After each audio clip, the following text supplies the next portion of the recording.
Untuk mengetahui situasi terkini pasca longsor yang terjadi di Cisarua, Kabupaten Bandung, Jawa Barat, sudah terhubung produser lapangan CNN Indonesia Irin Wardani. Selamat pagi Irin. Irin, perkembangan pencarian korban saat ini pasti terkendala dengan cuaca, kemudian tanah yang lembab dan basah sehingga menyusahkan tim Basarnas untuk mencari. Lalu adakah perkembangan mengenai informasi ini Irin? Silakan dengan laporan langsung Anda.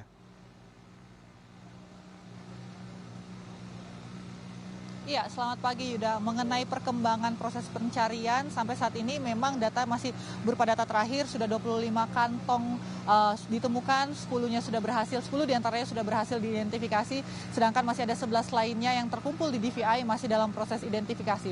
Proses pencarian memasuki hari ketiga dan tantangannya Yuda, memang sedari malam turun hujan dan tadi pagi juga kami keluar dari penginapan menuju ke TKP sendiri, itu hujan juga cukup lebat dan ada potensi hujan juga sampai siang hari nanti dan suhu saat ini mencapai 19 derajat. Tapi itu tidak menyurutkan tim gabungan untuk terus melakukan proses pencarian. Tepat pada pukul 7 mereka sudah melakukan proses pencarian. Seperti ini suasananya Yuda, semuanya dengan berbagai peralatan, bahkan ada juga yang menggunakan tangan karena lokasi inilah Yuda, ini awalnya perkampungan. Sedangkan tempat saya berdiri sekarang adalah tempat greenhouse karena memang di lokasi perkampungan ini juga diselipkan atau ada beberapa perkebunan warga berupa greenhouse.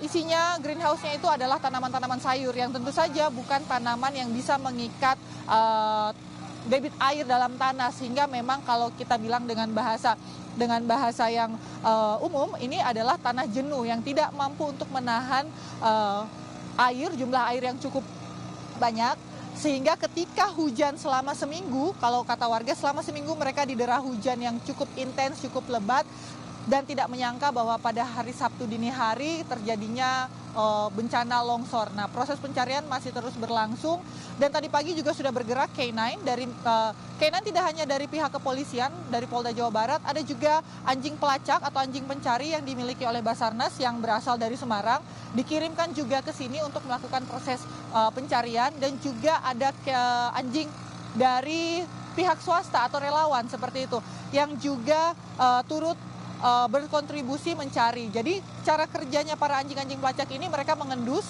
kemudian ketika dicurigai ada korban di area yang mereka endus, kemudian nantinya akan ditandain dengan bendera putih dan setelahnya nanti ada tim yang akan melakukan penggalian. Nah, kalau kemarin para anjing-anjing pencari ini atau anjing rescuer ini atau anjing pelacak ini sudah menandai beberapa titik, saat ini fokusnya di titik-titik yang sudah ditandai seperti itu. Dengan alat berat, ada 2 alat berat yang sudah turun milik dari Kementerian PU seperti itu dan juga ada warga. Kalau tadi Yuda saya sempat berbincang sebelum live ini berbincang dengan salah satu warga yang sedang mencari keluarganya juga karena memang sedari kemarin juga warga terus menunjukkan juga kepada petugas pencari bahwa titik-titik yang sekiranya disitulah tempat rumah mereka atau rumah keluarga mereka berada sehingga bisa jadi fokus pencarian juga. Yuda, tapi yang menarik juga dari proses pencarian ini ada banyak sekali warga yang juga membuka pintu-pintu mereka untuk membantu para relawan. Kalau kita ngomong perihal masalah cuaca, kemudian logistik, serta logistik makanan tentu saja, meskipun di sini kalau saya bilang tidak ada kekurangan ya, warung-warung masih buka dengan normal, tapi area-area tempat tim pencari ini juga rumah-rumah warga dibuka untuk para tim beristirahat. Bahkan tadi pagi juga sudah disediakan minuman hangat dan juga gorengan hangat sebelum tim berangkat melakukan proses pencarian. Dan itu terus disuplai oleh para warga secara swadaya. Jadi memang keguyuban yang saya lihat, yang saya rasakan ini juga terlihat. Warga juga merasa bahwa mereka tidak memiliki kemampuan untuk membantu ikut mencari, tapi memiliki sumber daya lain yaitu menyediakan logistik setidaknya untuk menghangatkan badan dari tim pencari. Karena bahkan kalau kemarin Yuda bisa saya gambarkan kondisi hujan pun tim pencari masih terus melakukan pencarian karena sebenarnya dengan air ini bisa mengikis tanah. Kalau Anda bisa lihat Yuda, pompa-pompa air juga dikerahkan untuk mengikis tanah.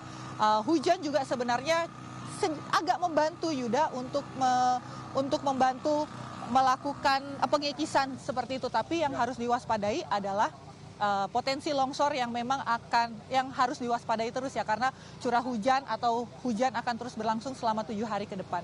Yuda. Baik Irin, kita doakan semoga proses pencarian korban yang saat ini belum ditemukan segera bisa berhasil ditemukan dan semangat untuk teman-teman di lapangan. Terima kasih untuk laporan langsung Anda Irin Wardani.